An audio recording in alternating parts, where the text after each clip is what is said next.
మనం చూసినట్లయితే చాలా ప్రతి సంవత్సరం మనం మ్యాథ్స్ పేపర్ 1 అబ్జర్వ్ చేసినప్పుడు జనరల్గా క్వశ్చన్ పేపర్ ప్రిపేర్ చేసేటప్పుడు టీచర్స్ ఒక యావరేజ్ స్టూడెంట్ని దృష్టిలో పెట్టుకొని క్వశ్చన్ పేపర్ చేయడం అనేది జరుగుతూ ఉంటుంది. ఈ యావరేజ్ స్టూడెంట్ కూడా పూర్తిగా ఆన్సర్ చేయగలిగేటట్టు, అంటే హై స్టాండర్డ్ స్టూడెంట్ అయితే కనుక చాలా ఈజీగా ఆన్సర్ చేస్తాడు. యావరేజ్ స్టూడెంట్ చేసేటప్పుడు తనకి ఎంత మటుకు ఆన్సర్ చేయగలుగుతున్నాడు అనేది ఇక్కడ కూడా ఈ డివిజనల్గా క్వశ్చన్ పేపర్లో ఉండేటువంటి డివిజనల్గా ఆధారపడి దాని మీద చేయడానికి ఈజీగా మార్కులు తెచ్చుకోవడానికి అవకాశం ఎక్కువగా ఉంటుంది.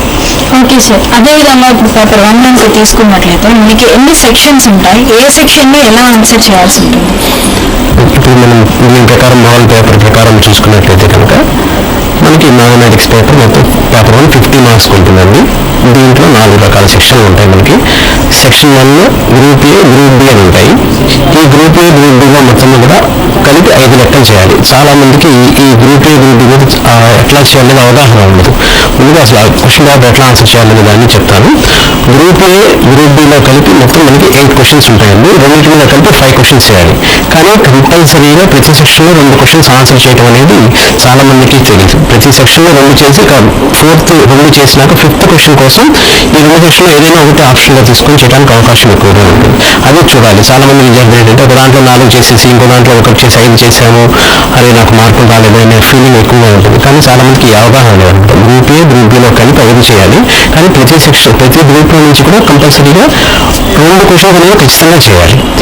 గ్రూప్ ఏ తీసుకున్నట్లయితే మనకి దాంట్లో ప్రవచనాలు, సమితులు, స్టేట్మెంట్స్, సెట్స్, బహుపదులు, అట్లాగే ప్రమేయాలు, ఈ 3 మీద కలిపి 4 క్వశ్చన్స్ ఇస్తాము.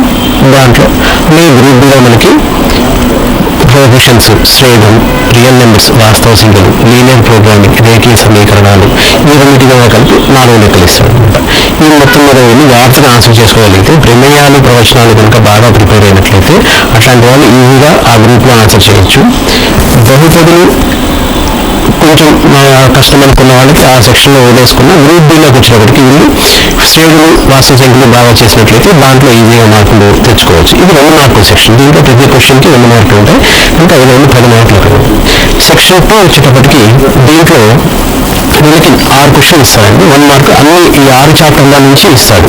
6 చాప్టర్ నుంచి 1 మార్క్ ఈజీగా అటెంప్ట్ చేయగలిగేటట్టుగానే ఇస్తారు. 2% కూడా సమితులు, ప్రవచనాలు, సమితుల్లో తీసుకుంటే వార్షిక పద్ధతి అని ఉంటుంది, దాని మీద అడుగుతాడు. అట్లాగే ప్రవచనాలు తీసుకుంటే ప్రవచనాల్లో మనకి పునరుక్తి, విరోధభాసము, లా ఆఫ్ టోటాలజీ, కాండిక్షన్, ఇట్లాంటి వాటి మీద ఎక్కువగా ప్రశ్నలు వేస్తూ ఉంటారు.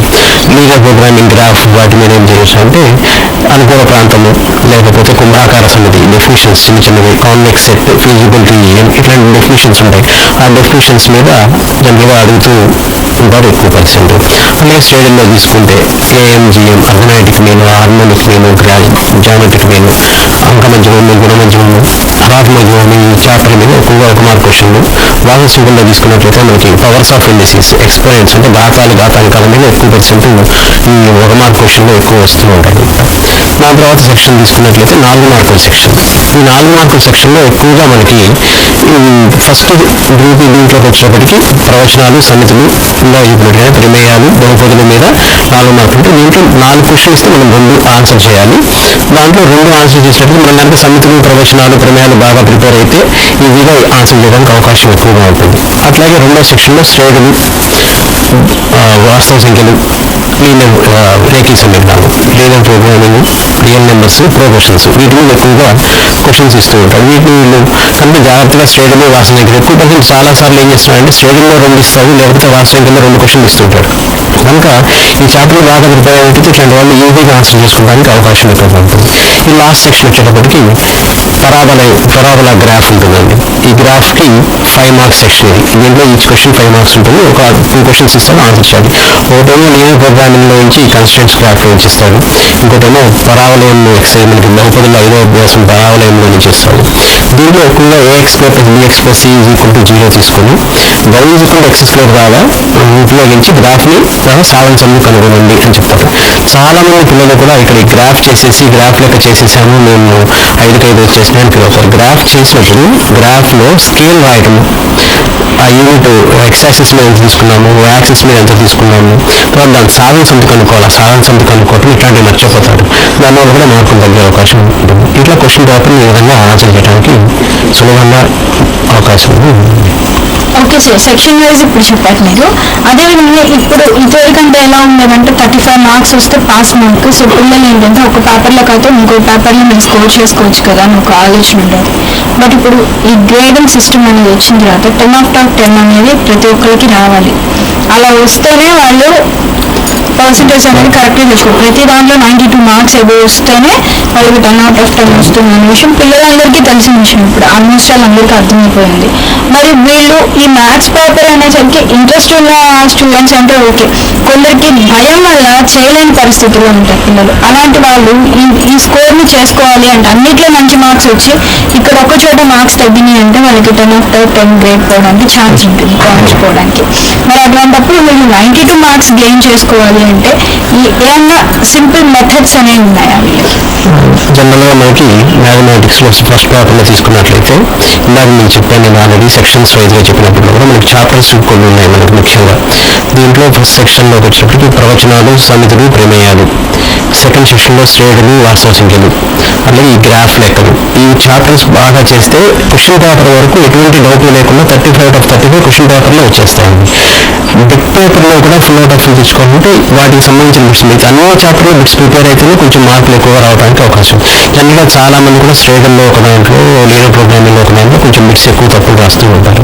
వీళ్ళు దానికి తగ్గట్టుగా మనకి ప్రీవియస్ పేపర్లో ఇచ్చినవి, లేకపోతే మనకి ఎక్కువ టెక్స్ట్ వల్ల ముందర మనకి చాలా బిట్స్ ఉంటాయి ప్రతి చాప్టర్లో కూడా, ఆ బిట్స్ ప్రిపేర్ అవుతుంది. ఈ ప్రవచనాలు, సమితులు ఇట్లాంటివి తీసుకున్నప్పుడు, ప్రమేయాలు తీసుకున్నప్పుడు దాంట్లో ప్రతి లెక్క ఎందుకంటే వీళ్ళకి తక్కువ టైము ఎక్కువ ఇది మార్కులు రావాలి అంటే వీళ్ళు ఎక్కువ పర్సెంట్ ఇవి బాగా చేసినట్లయితే మార్కులు ఎక్కువగా వచ్చే అవకాశం ఉంటుంది. అట్లాగే బిట్ పేపర్లో టాపిక్ వైజ్గా బిట్స్, మనం జనరల్గా టాపిక్ వైజ్గా బిట్స్ కనుక ఒక ఆలింగన్లో లేకపోతే వాళ్ళ ప్రీవియస్ టెక్స్ట్ బుక్ ఈ హాఫెల్లీలో, క్వార్టర్లీ ఇట్లాంటి ఎగ్జామ్స్లో పెట్టిన బిట్ పేపర్స్ ప్రిపేర్ అయితే దాదాపు వాటి మీదే మనకి ఎక్కువ పర్సెంట్ వీళ్ళకి వచ్చే అవకాశం ఉంటుంది. అలాంటి వాళ్ళు ఈజీగా 10/10 మ్యాథ్స్లో చాలా ఈజీగా ఇవ్వకంటే 100/100 రావాలంటే కొంచెం ఇప్పుడు 92 నుంచి మనకి ఎవరో వస్తే దాన్ని 10/10 కౌంట్ చేస్తాం కనుక చాలా ఈజీగా కొంచెం జాగ్రత్త కష్టపడితే ఈజీగా చేసుకోవచ్చు. యావరేజ్ స్టూడెంట్ కూడా ఈజీగా 10/10 తెచ్చుకునే అవకాశం ఈ మ్యాథ్స్ పేపర్లో మనకి బాగా ఫస్ట్ పేపర్లో ఎక్కువ పర్సెంట్ కూడా అందరికీ అవకాశం ఎక్కువగా ఉంటుంది. దీంట్లో ఇప్పుడు మీరు అనాల్సి జామెట్రిక్ సిస్టమ్ అని ఉంటుంది, లేకపోతే సెట్స్ ఉంటాయి, ఇలా ఉంటాయి. వీటిలో స్కోర్ చేసుకోవడానికి వాళ్ళు ప్రవచనాలు బాగా చదివి ఉండాలి, లేకపోతే సెకండ్ బి సెక్షన్కి వచ్చేసరికి శ్రేణులు వీటిని బాగా ప్రిపేర్ అయి ఉండాలి అన్నారు. ఇప్పుడు లాస్ట్ మూమెంట్లో ఉన్నాం, తెల్లవారితో పిల్లలు ఎగ్జామ్స్ రాస్తారు. ఈ టైంలో కూడా కొంచెం కన్ఫ్యూజన్లో ఉన్న పిల్లలు ఉంటారు. అలాంటి వాళ్ళ కోసం సింపుల్ టిప్స్ అంటే వాటిని సింప్లిఫై చేసుకోవడానికి అవకాశం ఉండే విధంగా చేసుకోవడానికి ఉందంటారు. అంటే ఇంపార్టెంట్ ఇవి చదివితే ఓకే అనేది ఉన్నాయండి కొన్ని. దీంట్లో ఎక్కువగా ఇచ్చే క్వశ్చన్స్ సమితుల ప్రవచనాలే తీసుకుంటే, ప్రవచనాల్లో కనుక 4 పట్టికలు ఉంటాయి మనకి: సముచ్చయం, వైకల్పికము, అంశనీకము, యోగాంశనీకము. వాటి నిర్వచనాలు, వాటి నియమాలు సత్యపట్టిక కనుక బాగా నేర్చుకున్నట్లయితే దాదాపుగా 4 మార్కుల్లో ఇచ్చే అవకాశం ఉంటుంది. అంశనీకం ఈసారి ఎక్కువగా ఇచ్చే అవకాశం ఎక్కువగా ఉన్న వాటిల్లో దానికి ఉంటుంది. అంటే ఇంగ్లీష్లో కనుక చెప్పినట్లయితే conjunction, disjunction, implication, bi implication, వీటికి conditions and definitions, truth table కనుక పర్ఫెక్ట్గా నేర్చుకున్నట్లయితే దాన్ని 4 మార్క్స్లో ఈజీగా తెచ్చుకోవచ్చు. అట్లాగే ఈ టాటాలజీ మీద ట్రూత్ టేబుల్ వేయడానికి ఉంటుంది.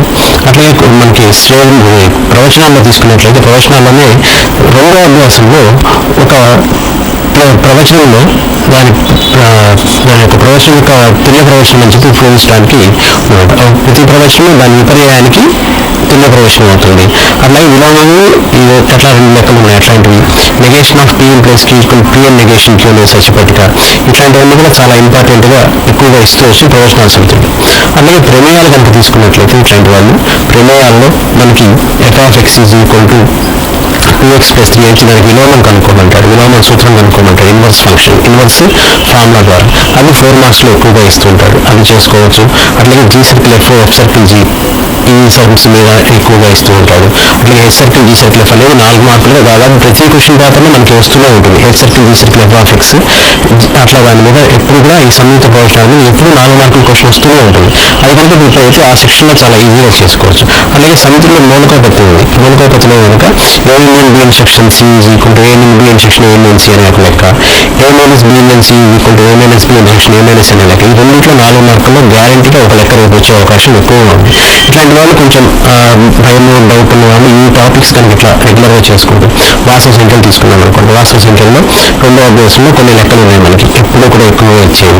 ఏ power x equal B power equal C power z అని చెప్పి దాన్ని y by x equal 2z by x plus z prove చేయమంటారు. అట్లాంటి లెక్కలు ఉంటాయి.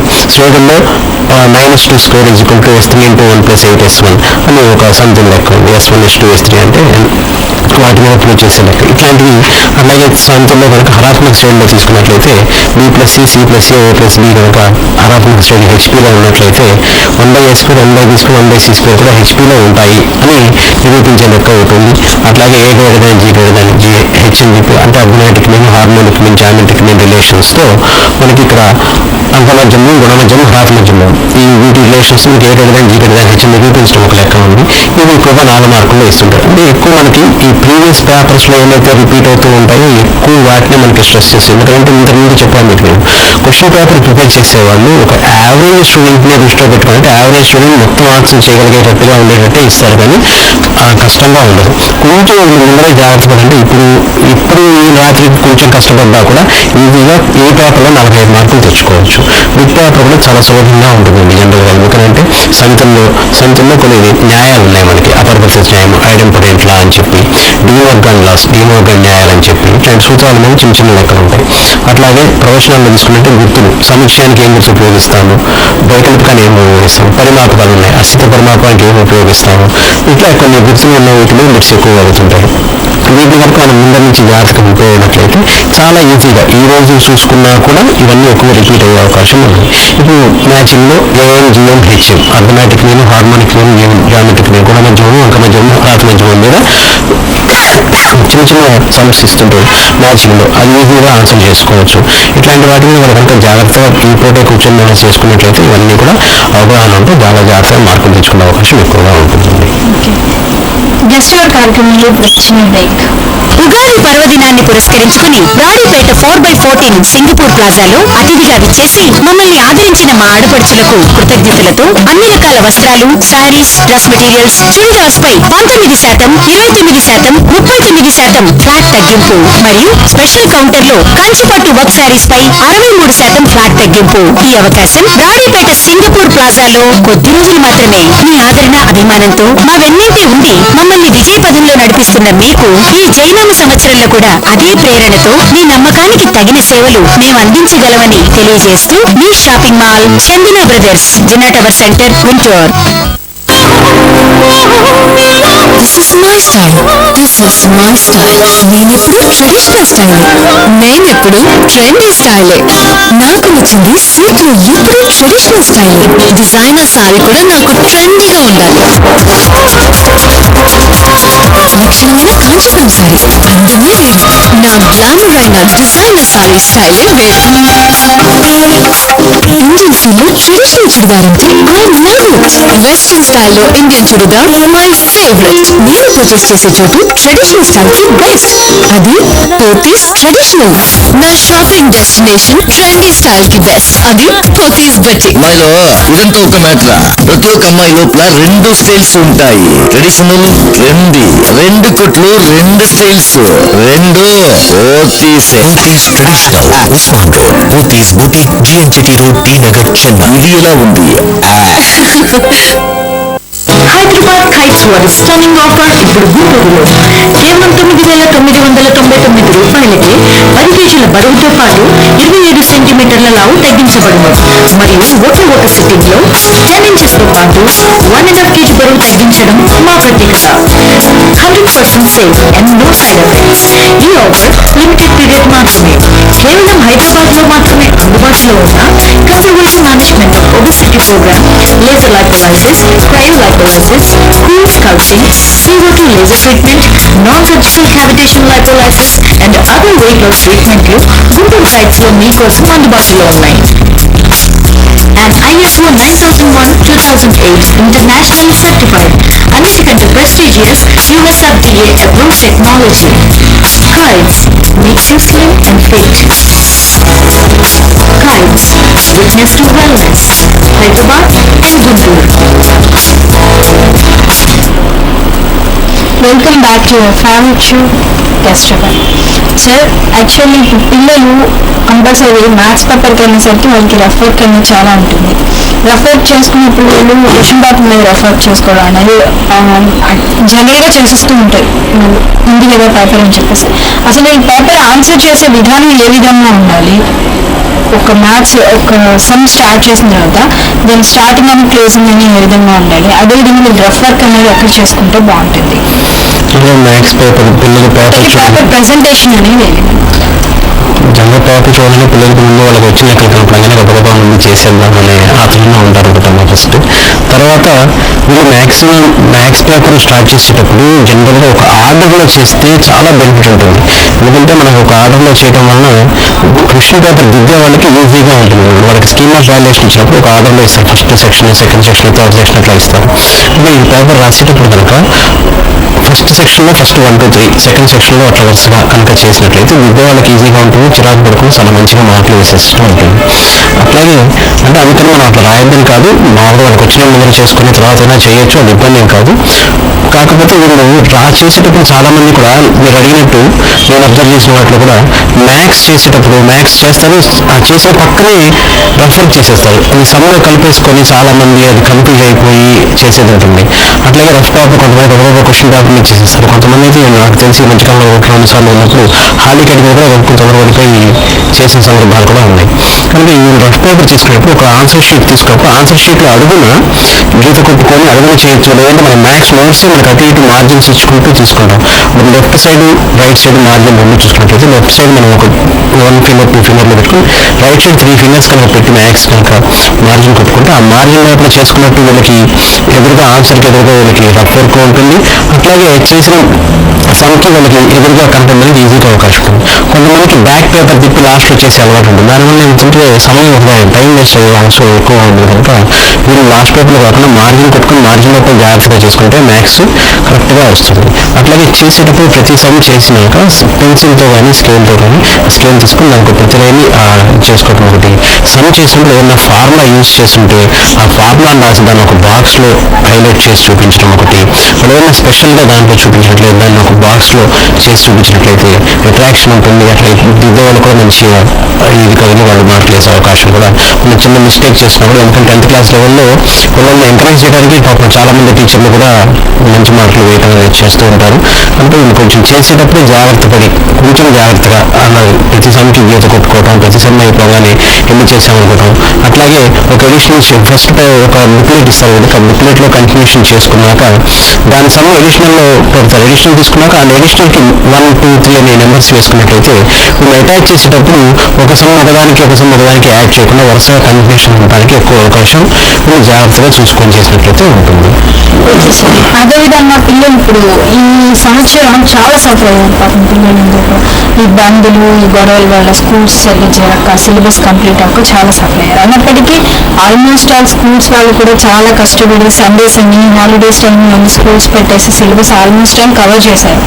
అయినప్పటికీ రెగ్యులర్గా స్కూల్ జరిగి సిలబస్ కంప్లీట్ అవ్వడానికి హరీబరీ సిలబస్ కంప్లీట్ అవ్వడానికి తేడా ఉంటుంది.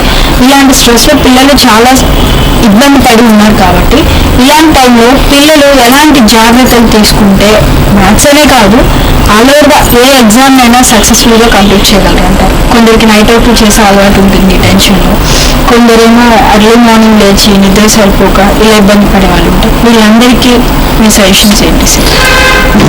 కరెక్ట్ ఉంది. ఇందులో వీటిల్లో చాలా మంది పిల్లలు మనకి ముఖ్యంగా గవర్నమెంట్ స్కూల్స్లో వాటిల్లో కూడా చాలా సఫర్ అయ్యారు. ప్రైవేట్ స్కూల్స్లో కొన్ని చోట్ల ఇబ్బందులు అయిన వాటి వల్ల సఫరింగ్ జరిగినా కూడా వాళ్ళు ఎక్స్ట్రా క్లాసెస్ కానీ గవర్నమెంట్ స్కూల్స్లో కూడా పాపం ఈఓ గారి నుంచి చొరవ తీసుకొని సండేస్ కానీ వాళ్ళకి ఎక్స్ట్రా టైం పెట్టి స్కూల్ క్లాసెస్ జాయిన్ చేయడం అదంతా కూడా చాలా మంచి పద్ధతి ప్రకారం ఎస్పెషల్లీ గుంటూరు జిల్లాలో చాలా బాగా జరిగింది. అందరూ కూడా అన్ని సిలబస్లో కంప్లీట్ చేయడమే కాకుండా 10th విద్యార్థులను ప్రత్యేక శ్రద్ధ పెట్టి వాళ్ళకి స్టడీ అవర్స్ పెట్టి ప్రత్యేకంగా రాత్రిపూట కూర్చోబెట్టి వాళ్ళకి అల్పాహారం అందించి చేయించడం, క్లాసులు చదివించడం చాలా బాగా చేశారు. అన్నీ మనకి నష్టం జరిగినా కూడా మన టీచర్లు కానీ డిఓ వాళ్ళు కానీ వాళ్ళకి తీసుకున్న చొరవ బాగా జరిగింది. దీంట్లో చాలా మంది విద్యార్థులకు ఏమవుతుందంటే చివరి మూమెంట్ వచ్చేటికి చాలా మందికి టెన్షన్ వచ్చేస్తుంది. దాంతో వాళ్ళు పాపం రాత్రిపూట ఎక్కువసేపు మీరు కొంచెం చదువుదామని మీరు నైట్ అవుట్ చేసి చదువుదామని ఫీల్ అవుతారు. కానీ మిగతా అప్పుడు ఎక్కువ చదివి ఎగ్జామ్స్ అప్పుడు నైట్ అవుట్ చేసి చదవకూడదు. ఆ చదవటం వల్ల ఏమవుతుందంటే రాత్రి నిద్ర లేకపోతే మర్నాడు పొద్దున ఎగ్జామ్లో అంటే ఎగ్జామ్కి నిద్ర రాదు, కాకపోతే ఎగ్జామ్లో టెన్షన్ వస్తుంది. ఆ టెన్షన్ వచ్చినప్పుడు రాద్దాం అనుకున్న ఆన్సర్ మర్చిపోవడం ఎక్కువ జరుగుతుంది. కానీ ఎక్కువ పర్సెంట్ రాత్రిపూట మేలుకునేటంటే కూడా తెల్లవారుజామున లేచి చదవటం వల్ల అది గుర్తుంటుంది, ప్లస్ చాలా ఉపయోగపడుతుంది వాళ్ళకి. కనుక వీళ్ళు ఆ స్ట్రెస్ ఫీలింగ్ లేకుండా పొద్దున్నే లేచి దాని శ్రద్ధగా ఒకసారి నిన్న రాత్రి ఏం చేసామనే దాన్ని ఒకసారి సినాప్సిస్ లాగా మొత్తం టాపిక్ అంతా చూసుకుంటూ వెళ్ళినట్లయితే చాలా ఈజీగా రాయడానికి అవకాశం ఉంటుంది. అలాగే బిట్ పేపర్ ఎక్కువ పర్సెంట్ పొద్దున పూట చేసుకోవాలి. బిట్స్ మనం ఆన్సర్ మిస్ అవుతాయి. తర్వాత చాలా మంది కూడా లాస్ట్ హాఫ్ అన్ అవర్లో బిట్ పేపర్ ఇస్తారు రేపటి నుంచి వీళ్ళందరికీ కూడా. ఈ లాస్ట్ హాఫ్ అన్ అవర్లో బిట్ పేపర్ రాసేటప్పుడు తొందరపడిపోతారు, కన్ఫ్యూజ్ పడిపోతారు, ఒక ఆన్సర్ పెట్టేసేసుకొని. తర్వాత వీళ్ళకి చాలా మంది స్ట్రైక్ ఆఫ్ చేసి రాయటం అలవాటు ఉంటుంది. ఈ బిట్ పేపర్లో మల్టిపుల్ చాయిస్ ఎప్పుడు కూడా స్ట్రైక్ ఆఫ్ చేసి రాయకూడదు. అవి చాలా వరకు కరెక్ట్ చేయదు. ఇది బాగా ఇచ్చేసి రాయటం కూడా చాలా ఇబ్బంది పడే అవకాశం. మ్యాక్సిమం ఆన్సర్ ఒక్కసారి రాయాలి. కానీ ఒకటి ఆరు ఏదైనా కొంచెం కొట్టేసి పక్కన రాస్తే ఎవరు కరెక్షన్ చేస్తారు. కానీ మరీ వాటిని రుద్దేసినట్టు చేస్తే చాలా చోట్ల బిట్ పేపర్లో చాలా ఇబ్బంది పడుతుంటారు పిల్లలు. అది చాలా జాగ్రత్త తీసుకోవాల్సి ఉంది. మీరు 25 సంవత్సరాల నుంచి మ్యాథ్స్లో పిల్లల్ని అందరినీ విద్యార్థుల్ని టర్ఫిక్ చేయడం జరిగింది. అంటే వాళ్ళకి మ్యాథ్స్లో మంచి మోటివేషన్ తీసుకొచ్చి మ్యాథ్స్ అలా చేయాలి ఏంటి అని 25 సంవత్సరాల నుంచి అందరూ పిల్లల్ని మీ చేతుల మీదుగా పంపించుంటారు, అంటే మంచి మంచి ఉన్నత స్థానాలకి. అదేవిధంగా గత 6 సంవత్సరాలుగా టీఎస్ఆర్ కిడ్స్ స్కూల్ అనేది స్థాపించి ఎందరో పిల్లల్ని స్కూల్ తరఫు నుంచి కూడా గొప్ప స్థాయికి తీసుకెళ్ళి ఉంటారు. సో పిల్లల మనస్తత్వం అనేది ఏ విధంగా ఉంటుంది, ఎస్పెషల్లీ మ్యాథ్స్ విషయంలో ఏ విధంగా ఉంటుంది అనేది మీకు బాగా తెలిసి ఉంటుంది సార్. సో మీరు ఈ పిల్లలకి ఇచ్చే సలహాలు, సూచనలు ఏంటి సార్? నా ఈ 25 ఏళ్ళ ఎక్స్పీరియన్స్లో నేను చాలా వరకు చూస్తుంది ఏంటంటే చాలా మంది పిల్లలు మ్యాథమెటిక్స్లో బేసిక్ నాలెడ్జ్ అనేది చాలా తక్కువగా ఉంది చాలా మందిలో కూడా. ఏమవుతుందంటే దీంట్లో ఇద్దరిది తల్లిదండ్రులది తప్పుంది, ప్లస్ విద్యార్థులది తప్పుంది. ఎందుకంటే ముందర నుంచి కూడా చాలా మంది మ్యాథ్స్ మీద దృష్టి పెట్టకపోవడం ఒకటి. తల్లిదండ్రులు కూడా 10th క్లాస్ అంటేనే ఒక క్లాస్ లెవెల్ ఆలోచించుకోవటం, మిగతా క్లాసులో అంత ఎక్కువగా వాళ్ళ మీద శ్రద్ధ తీసుకోకపోవటం, ఇలాంటి మూలంగా చాలా మంది మ్యాథ్స్లో బాగా వెనకబడడం జరుగుతూ వస్తుంది. దానికి కనుక ముందర నుంచి కూడా బిగినింగ్ క్లాసెస్ నుంచి కూడా వీళ్ళు మ్యాథ్స్ మీద శ్రద్ధ పెట్టి 1-4 సార్లు చేయిస్తూ వీటిని వాళ్ళు ఎంతమంది చేస్తున్నారు తల్లిదండ్రులు అబ్జర్వ్ చేస్తూ చూసినట్లయితే ఆ బేసిక్ నాలెడ్జ్ కనుక మ్యాథ్స్లో ఒక్కసారి బాగా పడింది అంటే వాళ్ళు ఎప్పుడు ఇచ్చారు. అట్లా నా విద్యార్థులు చాలా మంది కూడా నా దగ్గర ఫ్రమ్ ది బిగినింగ్ ఉన్నవాళ్ళు ఈ రోజున మ్యాథమెటిక్స్లో వాటిలో టాపర్స్గా ఉన్నవాళ్ళు చాలా మంది ఉన్నారు. అంటే ముందర నుంచి కూడా వాళ్ళు బేసిక్ నాలెడ్జ్ ఫస్ట్ అంటే మ్యాథ్స్ అనేది సరిపోయింది. జనరల్గా 6th క్లాస్లో కూర్చోవాలి, 6th క్లాస్ సబ్జెక్టే చెప్తాం కానీ బేసిక్ చెప్పాలని ఆలోచించాం. అందువల్ల వాళ్ళకి ముందుగా బేసిక్ చెప్పడం అనేది చాలా మంది తల్లిదండ్రులు కానీ టీచర్స్ కానీ తీసుకోవాల్సిన శ్రద్ధ అక్కడ ఎక్కువగా ఉంటుంది. అది ప్రతి ఒక్క విద్యార్థికి కూడా నేను ముందు నుంచి చాలా ఖచ్చితంగా నా దగ్గరకు వచ్చే విద్యార్థులకి వాళ్ళ తల్లిదండ్రులకు కూడా నేను బాగా ఇస్తున్న ఈ సలహా ఇదేనమ్మా. బేసిక్ అంటే ముందర నుంచి కూడా వాళ్ళ బేసిక్ మ్యాథమెటిక్స్లో మెయిన్ బేసిక్ అంత ఫౌండేషన్ లేకపోతే ఫ్యూచర్లో మ్యాథ్స్ మీద వాళ్ళు నెక్స్ట్ చేయవలసి. ఎందుకంటే మనం ఈ రోజున కాంపిటీషన్ వరల్డ్ తీసుకున్నట్లయితే ప్రతిదీ 90% మ్యాథమెటిక్స్ మీద ఆధారపడి ఉన్నాయి. ఈ రోజున ఎంసీఏ చేసిన వాళ్ళైనా సరే ఎగ్జామ్ రావాలంటే అర్థమెటిక్ మీద అట్లాంటి వాటి మీద ఎక్కువ వస్తాయి. కనుక మ్యాథ్స్ బ్యాక్గ్రౌండ్ ఎక్కువ. అలాగే మ్యాథ్స్కున్న నాలెడ్జ్ ఏంటంటే మ్యాథ్స్ కనుక బాగా చేసేవాళ్ళంటే వాళ్ళకి మైండ్ కూడా బాగా షార్ప్గా ఉంటుంది, ఇది ఎక్కువగా ఉంది. కానీ ఇట్లాంటి వాళ్ళు ఎప్పుడు కూడా ఆ ఫ్రమ్ ది బిగినింగ్ ఆ ఫౌండేషన్ నుంచి కనుక జాగ్రత్తగా తల్లిదండ్రులు శ్రద్ధ తీసుకున్నట్లయితే అట్లాంటి వాళ్ళు ఏ సబ్జెక్ట్ అయినా కూడా వెనక్కి చూడాల్సిన అవసరమే ఉండదు. Okay sir. అదేవిధంగా ఇప్పుడు మీరు అన్నారు సార్ బేసిక్ అన్నారు కాబట్టి దానికి సంబంధించి ఒక ప్రశ్న సార్. తెలుగు మీడియం పిల్లలకి అలు అనేది వస్తేనే వాళ్ళు పిల్లలు చదువు తెలుగు అనే కాదు ఏదైనా కానీ బేసిక్ అనేది అలు వస్తేనే. అదేవిధంగా ఇంగ్లీష్లో వాళ్ళకి ఒక గ్రిప్ రావాలంటే ఏబిసిడి రావాలి. అదేవిధంగా మ్యాథ్స్లో గ్రిప్ రావాలి అంటే ఇప్పటికీ కొంత పిల్లలకి తెలియని ఒక విషయం ఉంది సార్. అదేంటో మీ ద్వారా తెలియజేయండి సార్. అంటే మ్యాథ్స్లో మెయిన్ ఇంప్రూవ్ అవ్వాలంటే ముందుగా 4 ఫండమెంటల్ ఆపరేషన్స్ ఉన్నాయి మ్యాథమెటిక్స్లో. First addition, subtraction, multiplication, division. ఈ క్యాలిక్యులేషన్స్ బాగా ఫాస్ట్గా చేయగలగటం అనేది, అంటే ముందు నుంచి కూడా టేబుల్స్ నేర్చుకోవడంలో కానీ, అడిషన్స్ చేసేటప్పుడు కానీ కొంచెం జాగ్రత్తగా వాళ్ళకి చిన్న సింపుల్ మెథడ్స్ టేబుల్స్ పూర్తిగా రాని వాళ్ళు, చాలా మంది కంప్లీట్ అయిన తర్వాత కూడా రాని వాళ్ళు చాలా మంది ఉన్నారు సార్. ఇట్లాంటివి. అదే వాళ్ళకి ఏంటంటే ముందుగానే వాళ్ళకి ఇది స్కూల్ లెవెల్లోనే వాళ్ళకి బాగా పడేటట్టుగా టేబుల్స్ ఒకటి, ఎడిషన్, సబ్ట్రాక్షన్స్ వాటిని. ఎందుకంటే ఏది చేసినా మనం చివరికి వచ్చేటప్పటికి addition, subtraction, plus minus use, multiplication use చేయకుండా ఏం చేయలేము. కాకపోతే కొంచెం క్లాస్ పెరుగుతున్న కొద్ది ఫార్ములా బేసిక్ వస్తాయి, లేదా ఫ్రాక్షనల్స్ వస్తాయి, ఇట్లా వస్తాయి. ఏది చేసినా ఈ 4 ఆపరేషన్స్ యూజ్ చేస్తున్న చాలు ముందు నుంచి కూడా వీళ్ళు అవి నేర్చుకోవడం. ఎప్పుడైతే దాని మీద ఈ ఎడిషన్ బాగా చేస్తాం, ఈ మల్టిప్లికేషన్ బాగా చేస్తాం, ఈ మల్టిప్లికేషన్ బాగా వచ్చిందంటే ఆ టేబుల్స్ బాగా రావడం వల్ల అనే మనసు పిల్లలకి కలిగి చేసామంటే అది ఆటోమేటిక్గా దృష్టి దాని మీద పడిపోతుంది. అలాంటి వాళ్ళు చాలా ఈజీగా పడిపోవడానికి అవకాశం. ఎట్లయితే మనం ఆల్ఫాబెట్స్ వాళ్ళు ఎట్లయితే అనుకుంటున్నామో ఈ మెయిన్గా ఈ టేబుల్స్, మల్టిప్లికేషన్స్ ఇట్లాంటివి బాగా నేర్చుకుంటూ ఉన్నారు. ఓకే సార్, మీ విలువైన సమయాన్ని రేపు ఎగ్జామ్ పెట్టుకుని పిల్లల్ని చదివించాల్సిన పరిస్థితి అయినప్పటికీ మా ప్రేక్షకుల కోసం, అంటే ఇప్పుడు ఎగ్జామ్ రాబోయే పిల్లల కోసం మీ విలువైన సమయాన్ని కేటాయించి మా మీ టీవీకి వచ్చేసి ఎన్నో విషయాలు తెలియజేశారు. రేపు పిల్లలు ఎగ్జామ్ ఎలా రాయాలన్నది కూడా తెలియజేసినందుకు ధన్యవాదాలు. చూశారు కదండి ఈనాటి గెస్ట్ అవర్ కార్యక్రమం. సార్ ఎన్నో విషయాలు తెలియజేశారు. ముఖ్యంగా పిల్లలు గుర్తు పెట్టుకోవాల్సింది ఏంటి అంటే నైట్ అవుట్లు చేయొద్దు. దయచేసి అందరూ కూడా చక్కగా నిద్రపోండి. మళ్ళీ ఎర్లీ మార్నింగ్ 4 o'clock లేచి ఒకసారి ఫండమెంటల్స్ కానీ, లేకపోతే సార్ చెప్పినట్లుగా ఏ చాప్టర్ చూసుకోవాలి ఏంటనేది కానీ ఒకసారి రిఫర్ చేసుకోండి, బిట్స్ చూసుకోండి. అదేవిధంగా ఎగ్జామ్ హాల్కి వెళ్ళిన తర్వాత ఎవ్వరూ కూడా రఫ్ చేసేటప్పుడు క్వశ్చన్ పేపర్ మీద కానీ, హాల్ టికెట్ మీద కానీ దయచేసి రఫ్ చేయొద్దు. మార్జిన్స్ కుక్కుని హ్యాపీగా మార్జిన్ లెఫ్ట్ సైడ్లో మీరు చక్కగా రఫ్ చేసుకోండి. అదేవిధంగా బిట్ పేపర్ని ఎవరు కూడా రిపీట్ చేస్తూ ఆన్సర్ చేయొద్దు. కొట్టివేతలు ఎక్కువ లేకుండా చూసుకోండి. అందరూ కూడా చాలా కేర్ఫుల్గా ఎగ్జామ్ రాస్తారని ఆశిస్తున్నాను. ఇప్పటి వరకు రాసిన ఎగ్జామ్స్ చాలా సక్సెస్ఫుల్గా రాశారని ఆశిస్తూ ఇప్పుడు రాబోయే ఇక్కడ నుంచి మీకు సబ్జెక్ట్స్ నిన్నటి వరకు లాంగ్వేజెస్ జరిగాయి. రేపటి నుంచి మీకు సబ్జెక్ట్స్ అనేవి స్టార్ట్ అవుతున్నాయి కాబట్టి మీరు చాలా జాగ్రత్తగా రాస్తారని, మంచి మార్క్స్ తెచ్చుకుంటారని ఆశిస్తూ మీ టీవీ తరఫు నుంచి, మీ టీవీ స్టాఫ్ తరఫు నుంచి, అదేవిధంగా సార్ తరఫు నుంచి కూడా బెస్ట్ విషెస్ తెలియజేస్తూ ఈనాటి బెస్ట్ అవర్ కార్యక్రమాన్ని ఇంతటితో ముగిస్తున్నాను.